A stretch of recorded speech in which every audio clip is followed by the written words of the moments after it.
തെളിഞ്ഞതല്ലേ മണ്ണിൽ വിരിഞ്ഞതല്ലേ പുൽക്കൂട്ടിൽ വന്നവന പൊന്നുനാഥനെ സ്നേഹിതനല്ലേ എന്റെ പ്രാണനുമല്ലേ കാലം മുതലേ കാണാൻ കൊതിച്ചതല്ലേ തെളിഞ്ഞതല്ലേ മണ്ണിൽ വിരിഞ്ഞതല്ലേ പുൽക്കൂട്ടിൽ വന്നവന പൊന്നുനാഥനെ സ്നേഹിതനല്ലേ എന്റെ പ്രാണനുമല്ലേ കാലം മുതലേ കാണാൻ കൊതിച്ചതല്ലേ ജോസഫും മേരിയും ഈ കുഞ്ഞിനെ പേറിയന്നു മാമലകൾ താണ്ടിയില്ലേ ജോസഫും മേരിയും ഈ കുഞ്ഞിനെ പേറിയന്നു മാമലകൾ താണ്ടിയില്ലേ ദൈവമൊരുക്കിയ പുൽക്കൂട്ടിൽ അന്നേറെ കാലവും ഈരാവിൽ കാത്തിരുന്നു ദൈവമൊരുക്കിയ പുൽക്കൂട്ടിൽ അന്നേറെ കാലവും ഈരാവിൽ കാത്തിരുന്നു മിന്നുന്ന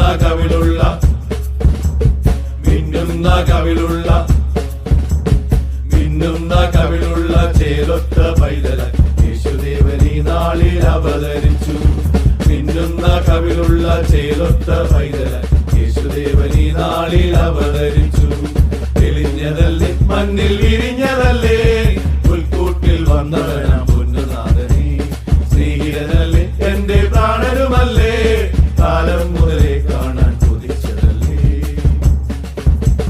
ലോകമുറങ്ങുമീ നിർമ്മലരാവിൽ സ്നേഹമായി ജീവനായി വിരിഞ്ഞതല്ലേ ലോകമുറങ്ങുമീ നിർമ്മലരാവിൽ സ്നേഹമായി ജീവനായി വിരിഞ്ഞതല്ലേ ഇടയന്മാരെല്ലാം നവജാതനായെന്ന് ജീവനും മനവും പകുത്തു നൽകി ഇടയന്മാരെല്ലാം നവജാതനായെന്ന് ജീവനും മനവും പകുത്തു നൽകി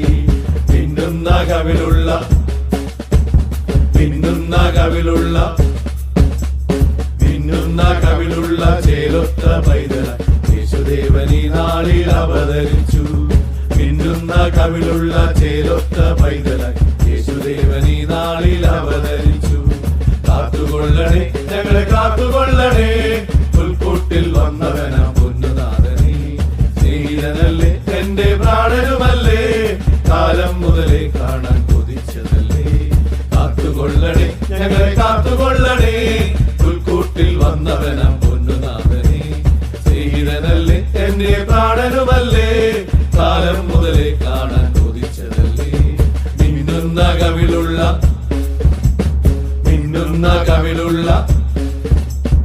മിന്നുന്ന കവിളുള്ള ചേലൊത്ത പൈതലായി യേശുദേവനീ മണ്ണിൽ അവതരിച്ചു മിന്നുന്ന കവിളുള്ള ചേലൊത്ത പൈതലായി യേശുദേവനീ മണ്ണിൽ അവതരിച്ചു മിന്നുന്ന കവിളുള്ള ചേലൊത്ത പൈതലായി യേശുദേവനീ മണ്ണിൽ അവതരിച്ചു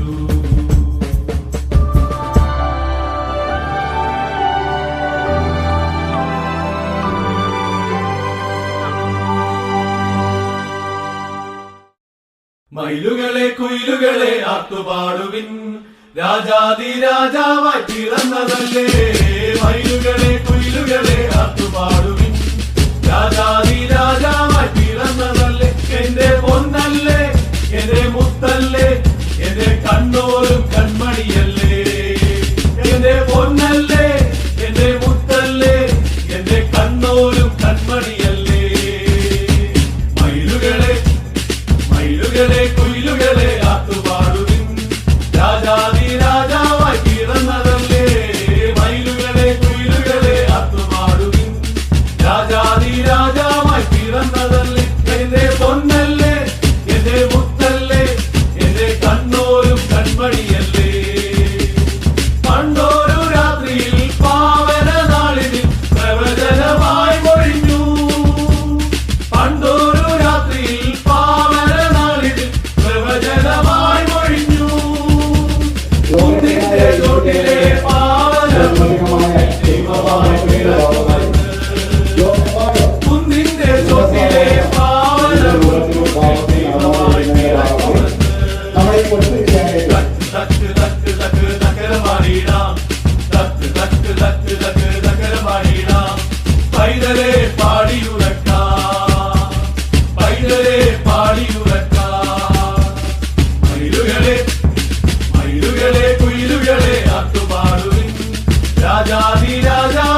തക്ക് തക്ക് തക്കര പാടിടാം, തക്ക് തക്ക് തക്ക് തക്ക് തക്കര പാടിടാം. പൈതലേ പാടിയുറക്കാം, പൈതലേ പാടിയുറക്കാം. മയിലുകളെ മയിലുകളെ കുയിലുകളെ ആട്ടുപാടുവിൻ, രാജാതി രാജാവായി പിറന്നതല്ലേ. ക്രിസ്മസിനെ കുറിച്ച് പറയുമ്പോൾ ഈ അടുത്ത് കേട്ട ഒരു ചെറിയ കഥയാണ് എന്റെ മനസ്സിലേക്ക് വരുന്നത്. ഒരു സ്കൂളിൽ ഒരു ടീച്ചർ നോക്കുമ്പോൾ ആ ക്ലാസ്സിലേക്ക് കടന്നു വരുന്ന എല്ലാ കുട്ടികളുടെയും കാലിങ്ങനെ മുറിഞ്ഞിരിക്കുന്നതായിട്ട്, കാല് മുറിഞ്ഞ് ഒരുപാട് രക്തം ഇങ്ങനെ ഒഴുകുന്നതായിട്ട് കണ്ടു. കുറച്ചു നേരം കഴിഞ്ഞപ്പോൾ ആദ്യം കടന്നു വന്ന കുഞ്ഞുങ്ങളുടെ കാലാണ് മുറിഞ്ഞെങ്കിൽ അതിൽ ഒരു കുഞ്ഞിന്റെ മാത്രം കൈയാണ് മുറിഞ്ഞിട്ടുള്ളത്. അതിനുശേഷം ആ കുഞ്ഞിന് ശേഷം കൈ മുറിഞ്ഞ കുഞ്ഞിന് ശേഷം കടന്നു വന്ന കുട്ടികളുടെ കാലും കൈയും മുറിഞ്ഞിട്ടില്ല. ടീച്ചർ മനസ്സിലാക്കി ആദ്യം വന്ന കുഞ്ഞുങ്ങൾ നടന്നു വന്നപ്പോൾ അവിടെ ആ പാദങ്ങളിൽ ഒരുപാട് കുപ്പിച്ചില്ലുകൾ ഉണ്ടായിരുന്നു. അതിൽ ചവിട്ടി അവരുടെ കാലുകൾ മുറിഞ്ഞു. എന്നാൽ പിന്നീട് വന്ന ആ കൈ മുറിഞ്ഞ ആ കുഞ്ഞിനെ കുറിച്ച് ഞാൻ പറഞ്ഞു. ആ കുഞ്ഞ് ആ വഴിയിൽ കിടക്കുന്ന കുപ്പിച്ചില്ലുകൾ എടുത്തു മാറ്റിയപ്പോൾ പിന്നീട് വന്ന ആളുകൾക്ക് കാല് മുറിയാതെ, ആ കുഞ്ഞുങ്ങൾക്ക് കാല് മുറിയാതെ ക്ലാസ്സിലേക്ക് കയറുവാനായിട്ട് സാധിച്ചു. ഞാൻ ഓർമ്മപ്പെടുത്തുന്നത്, ക്രിസ്തുമസ് എന്ന് പറയുന്നത് ക്രിസ്തു ഈ ലോകത്തിലേക്ക് അവതരിച്ചത് ഒരു മതത്തിന് വേണ്ടിയിട്ടല്ല, അല്ലെങ്കിൽ ക്രിസ്ത്യാനി എന്ന് നാം വിളിക്കുന്ന ഒരു വിഭാഗത്തിനോ അല്ലെങ്കിൽ ഒരു സമുദായത്തിന് വേണ്ടിയിട്ടല്ല ക്രിസ്തു ലോകത്തിലേക്ക് വന്നത്. മറിച്ച് ഈ ലോകം മുഴുവനുള്ള എല്ലാ ആളുകൾക്കും വേണ്ടിയിട്ടാണ് ക്രിസ്തു വന്നത്. ഞാൻ പറഞ്ഞതുപോലെ ഈ സമൂഹത്തിൽ നടമാടുന്ന ദുഷ്ക്രിയകളെ, തിന്മകളെ എടുത്തു മാറ്റുവാൻ, സ്വയം മുറിവേക്കുവാനായിട്ടാണ് ക്രിസ്തു ഈ ലോകത്തിലേക്ക് കടന്നു വന്നത്. അപ്പോൾ അതുകൊണ്ടാണ് ഇന്ന് ഇത്രയും ലോകം മുഴുവനും ഈ ക്രിസ്തുമസിനെ ആചരിക്കുവാനായിട്ട് സാധ്യമായി തീരുന്നത്. നമ്മുടെ പഠന കാലഘട്ടത്തിൽ നാം ചിന്തിക്കേണ്ടത് എപ്പോഴും ഒരു ക്രിസ്തുവിന്റെ അനുയായി എന്നാണ് ക്രിസ്ത്യാനിയെ വിളിക്കുന്നത്. ഞാൻ ഓർക്കുന്നുണ്ട്, കോയമ്പത്തൂര് ഞാൻ PG ക്ലാസ് പഠിക്കുമ്പോൾ എൻ്റെ ഒരു സുഹൃത്തുണ്ടായിരുന്നു, രാമകൃഷ്ണ. ഞങ്ങള് സ്നേഹത്തോടെ രാംകി എന്ന് വിളിക്കും. ഒരു ദിവസം ഞങ്ങൾ ഭക്ഷണം കഴിക്കുവാനായിട്ട് പുറത്തു പോയപ്പോൾ കുറച്ച് പൈസയൊക്കെ ഞങ്ങളുടെ കയ്യിലുള്ളൂ. അങ്ങനെ ഭക്ഷണം കഴിക്കുവാനായിട്ട് പുറത്തു പോയപ്പോൾ ഒരു പാവപ്പെട്ട അമ്മ ഭിക്ഷ യാചിച്ചുകൊണ്ട് തെരുവിലൂടെ നടക്കുന്ന ഒരു അമ്മ, അമ്മയുടെ കാലിൽ ചെരുപ്പില്ല, മുറിവുകളുമായിട്ട് ഇങ്ങനെ അമ്മ നടക്കുകയാണ്. ഈ രാംകി എന്ന് പറയുന്ന ഒരു തമിഴ് വിഭാഗത്തിൽപ്പെട്ട വ്യക്തിയാണ് ഈ അമ്മയെ കണ്ടപ്പോൾ അവന്റെ ആ ഭക്ഷണം കഴിക്കാനുള്ള പണം ഉപയോഗിച്ചുകൊണ്ട് ഒരു ചെരുപ്പ് വാങ്ങി ഈ അമ്മയ്ക്ക് ഇട്ട് കൊടുത്തത് ഞാൻ ഓർക്കുകയാണ്. അപ്പോൾ അവിടെ അവനൊരു ക്രിസ്ത്യാനിയല്ല, പക്ഷേ യഥാർത്ഥ ക്രിസ്ത്യാനി അവനാണെന്ന് എനിക്ക് മനസ്സിലാക്കാൻ തോന്നുന്നു. ഞാനൊരു അച്ഛനാണെന്ന് പഠിക്കാൻ ഉദ്ദേശിക്കുന്ന ആളാണ്, പക്ഷെ എനിക്ക് തോന്നാത്ത ഒരു കാര്യം ആ രാംകി എന്ന് പറയുന്ന എന്റെ സുഹൃത്തിന് തോന്നി. അപ്പോൾ അവിടെ എനിക്ക് ദർശിക്കാൻ സാധിച്ചത് ആരെയാണ്? ക്രിസ്തുവിനെയാണ്. അപ്പോൾ യഥാർത്ഥത്തിൽ ഓരോ ക്രിസ്മസ് ആഘോഷങ്ങൾ പങ്കെടുക്കുമ്പോൾ നാം ഒരു ക്രിസ്തുവായിട്ട് മാറാനായിട്ട്, അതേത് മതവിഭാഗത്തിൽപ്പെട്ട ആളായിക്കോട്ടെ, നല്ലത് കാണിച്ചു കൊടുക്കുന്ന ഒരു വ്യക്തിയായിട്ട് മാറുവാനായിട്ട് നമുക്ക് സാധിക്കും.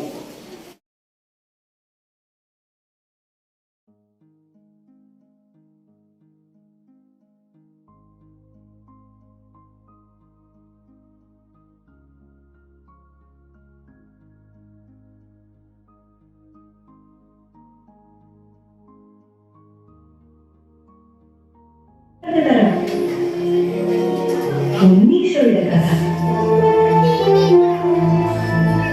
അഗസ്റ്റസ് സീസറിന്റെ ഭരണവർഷം ഹെറോദേസ് എന്ന രാജാവിന്റെ കാലത്താണ് യൂദയായിലെ ബെത്ലഹേമിൽ ഉണ്ണീശോ ജനിക്കുന്നത്. ഉണ്ണീശോയുടെ മമ്മയുടെ പേര് എന്താണെന്നറിയോ? അപ്പയുടെ പേരോ? ജോസഫും മറിയവും തമ്മിലുള്ള വിവാഹം നിശ്ചയിച്ചിരിക്കുന്ന സമയം, അതായത് വിവാഹത്തിന് മുൻപ്, ഗബ്രിയേൽ മാലാഖ പ്രത്യക്ഷപ്പെട്ട് ഇങ്ങനെ പറഞ്ഞു: മറിയമേ, നീ ഗർഭം ധരിച്ച് ഒരു കുഞ്ഞിനെ പ്രസവിക്കും. ദൈവപുത്രനായ ആ കുഞ്ഞിന് ഈശോ എന്ന് പേരിടണം.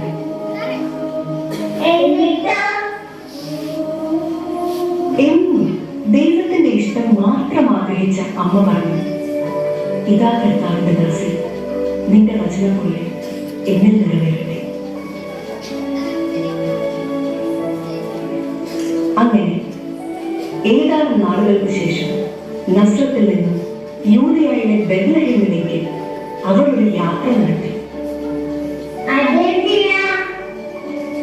അഗസ്റ്റസ് സീസറിന്റെ കൽപ്പന പ്രകാരം ജനസംഖ്യയിൽ പേര് ചേർക്കാൻ ആ യാത്രയിൽ മാതാവിന് പ്രസവ സമയമായി. എന്ത് ചെയ്യും? അവൾ സത്രത്തിൽ സ്ഥലം അന്വേഷിച്ചു, കിട്ടിയില്ല. മറ്റു ഭവനങ്ങളിൽ അന്വേഷിച്ചു, കിട്ടിയില്ല. അവസാനം അവരൊരു പുൽത്തൊഴുത്തിലെത്തി. എന്നിട്ട്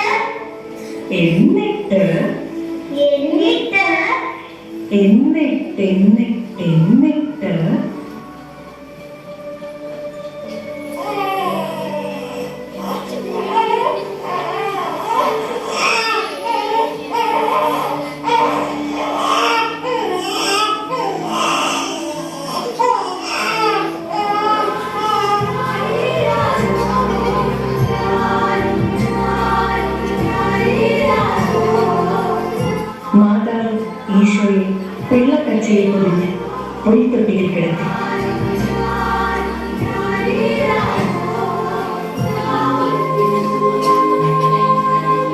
ആ പ്രദേശത്തെ വഴികളിൽ ആടുകളെ രാത്രി കാത്തുകൊണ്ടിരുന്ന ഇടയന്മാരുണ്ടായിരുന്നു. സ്വർഗീയ സൈന്യത്തിന്റെ ഒരു വ്യൂഹം പ്രത്യക്ഷപ്പെട്ട് പറഞ്ഞു, സകല ജനത്തിനും വേണ്ടിയുള്ള സന്തോഷത്തിന്റെ സദ്വാർത്ത നിങ്ങളെ അറിയിക്കുന്നു. ദാവീദിന്റെ പട്ടണത്തിൽ നിങ്ങൾക്കായി ഒരു രക്ഷകൻ. സകല ജനത്തിനും വേണ്ടിയുള്ള സന്തോഷത്തിന്റെ സദ്വാർത്ത നിങ്ങളെ അറിയിക്കുന്നു. ദാവീദിന്റെ പട്ടണത്തിൽ നിങ്ങൾക്കായി ഒരു രക്ഷകൻ, കർത്താവായ ക്രിസ്തു ജനിച്ചിരിക്കുന്നു.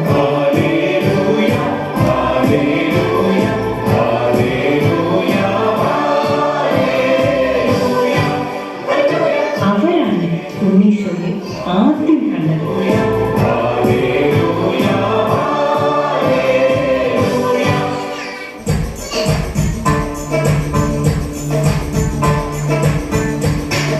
പൗരസ്ത്യ ദേശത്ത് നിന്ന് വന്ന 3 രാജാക്കന്മാർ. അവരും ഉണ്ണിയെ തേടി ജെറുസലേമിലെത്തി.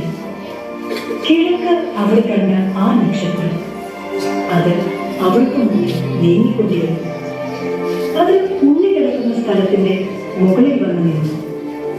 അവർ കുമ്പിട്ട് ആരാധിക്കുകയും പൊന്ന്, നീളം, കുന്തിരിക്കൽ എന്നിവ കാഴ്ചയർപ്പിക്കുകയും ചെയ്തു. കുഞ്ഞ്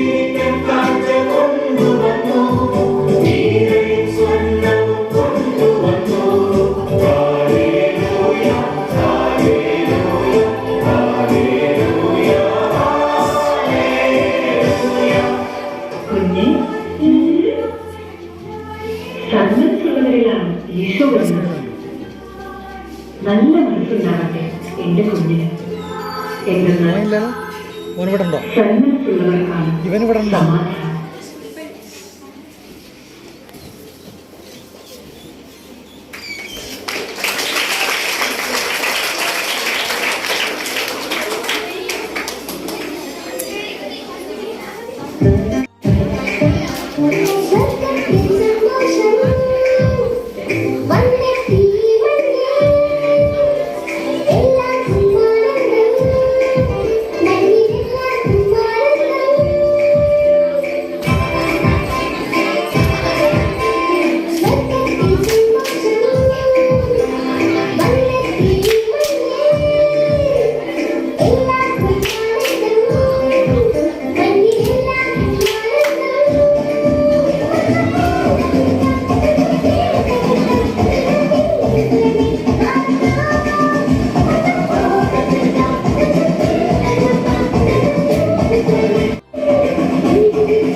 இந்த ஆண்டு நடக்க போகுது அற்புதம்.